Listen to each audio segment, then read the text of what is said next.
we're discussing all the games tonight. Liverpool win 3-1 against Newcastle. Chelsea 1-1. Chelsea, what's going on? Jason Cundy, has anyone seen him? He ain't around. He's not text. He's very, very quiet, that man, right now. Chelsea not playing well. We want to get on the phone and hear from you because it looks like you could be starting to fall away. Do you think they're going to fall away, Dean? Is it a two-horse race? I didn't see this coming, this patch of form. No, me neither. Is it connected to Kante and Lukaku being out? Obviously. Well, look, it's got to be. They've got injuries. We know that. They have got injuries. But Jason Cundy always, went on about they've got the best squad. The 24 players that they can choose from are all brilliant, and it ain't happening for me at the minute. I look at him, Loftus-Cheek, he does okay, but in the final third, I just don't think he's good enough. Mason Mount is the star player as usual, but lacking all of a sudden a bit of creativity, a bit of ruthlessness in front of the goal. Let's go to Paul, who's a Chelsea fan. Paul, good evening. Hi, Paul. Hi, how are you? Yeah, we're good. Show. What's happening, Paul? It's just a pity Jason Cundy isn't there, because I'd like to ask him why he thinks he's a legend for Chelsea when he played a handful of games. But anyway, that's another story. He's a massive Chelsea fan. He left the studio last night walking home, and he still hasn't got there. He's got the worst knee you've ever seen. Yeah. So he's a Chelsea legend because he's a massive Chelsea supporter. Yeah. That must make me even bigger, because I've been a Chelsea. Why are you digging at Cundy? He's not even here, Paul. Well, because he's never there when you want to phone up and talk to him. That's the problem. He goes missing all the time when Chelsea have poor results. He just doesn't hang about. Well, he works for Chelsea. He does the games. That's why he's not in. He just doesn't go missing when Chelsea play. He's working.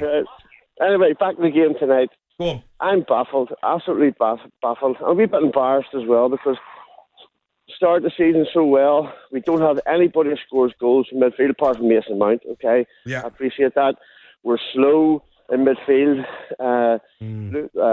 Cheek is a good player, but he's slow. Jorginho's slow.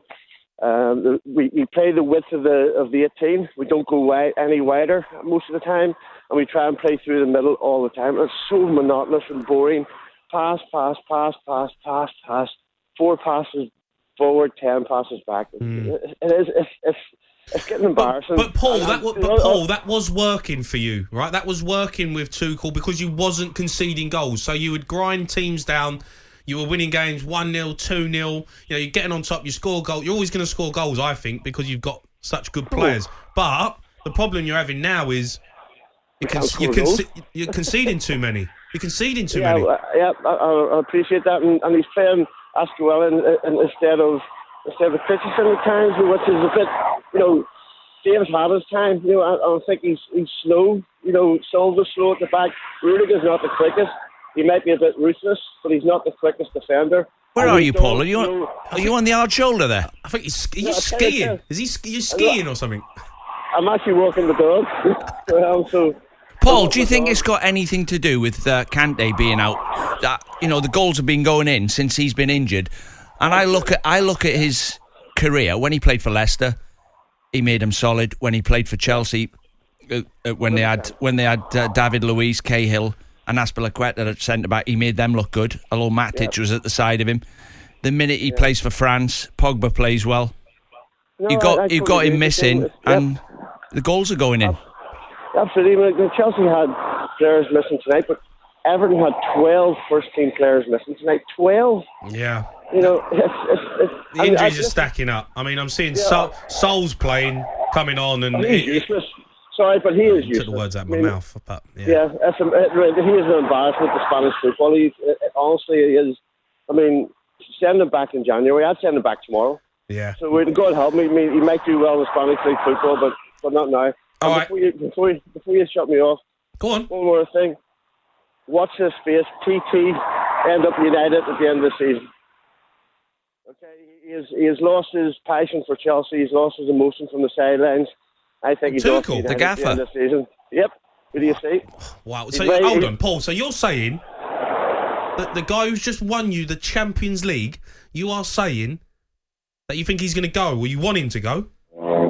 No, I don't. We won the Champions League in 2000. Paul, you sound like you're in that house on the M62, with the motorway either side of you. Yeah, exactly. Listen, we won the Champions League in 2012 with the exact same scenario. Okay, what happened to the manager then? Wow, so you think he could go, Paul? You're saying do you want Thomas Tuchel to leave? No, I want to get his passion back. I want to get the emotion back, and what he was doing, getting fired up from the sidelines. He's lost that in the last 5 games. You can see it from the sidelines. You can see it in his reactions. He hasn't reacted to anything in the last 5 games. Yeah. All right, Paul. All right, thanks for your call. Go back to slalom skiing. That's different, that one, wasn't it? He either had his head out the window of the car or he was on the hard shoulder. Well, I think he was walking the dog. Oh, he's on the bank. You know the bank when you're on them smart motorways, when you get out of your car, quick, get up the bank as high as you can. Well, hopefully he There's wasn't doing that. juggernauts going past him. Health and safety, let's hope he wasn't doing it. He's obviously taking the dog out for a walk, but it was very loud.